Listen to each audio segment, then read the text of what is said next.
regarder cette première image. Ah, les belles images du Gouas. Rien de tel que le passage du Tour pour sublimer le génie des hommes, bâtisseurs. Qu'il s'agisse des derniers ouvrages ou d'une curiosité du XVIIIe siècle pavé dans les années 30. Le passage du Gouas donc. Presque tout le monde en profite. On passe dans des très beaux paysages, mais lorsqu'on est coureur, on n'a pas le temps de regarder, hein, surtout lorsque c'est dangereux comme ici. On peut regarder que les autres coureurs. C'est splendide, bon, je pense que si la mer avait été un peu plus haute, ça aurait été mieux quand même. Nous voici sur le pont de la Roche-Bernard, sur la Vilaine.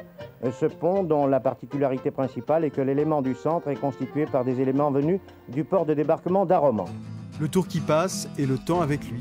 En 1958, le franchissement de la Vilaine montre un pays qui porte encore les stigmates de la Seconde Guerre mondiale.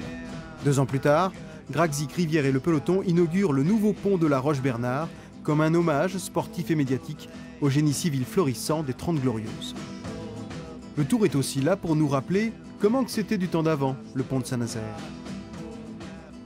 Et nous trouvons les coureurs de cette 10e étape qui ont passé ce matin le bac. Il ne s'agissait pas des épreuves qu'ont connues tout récemment tous les étudiants de France, car il s'agit du bac à moteur de Mendin, avec lequel ils vont traverser l'estuaire de la Loire entre Saint-Nazaire au nord et Saint-Brévin au sud. Gemignani a proposé à Bobet que l'on aurait pu faire cette traversée comme une épreuve contre la montre à pédalo. Le pont métallique Aubané de Saint-Nazaire ne sera pas inauguré par le Tour en 1975.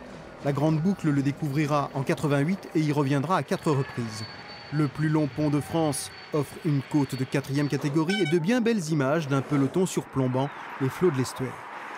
L'esthétique étant une notion subjective, le Tour vantera Merlin-Plage et ses appartements vendéens lors des éditions 72, 75, 76. Explication du promoteur Guy Merlin: quand Merckx prend le maillot jaune, j'ai 30 Belges qui achètent la semaine suivante. Gloires et travers des époques, le Tour se feuillette aussi comme un livre d'histoire.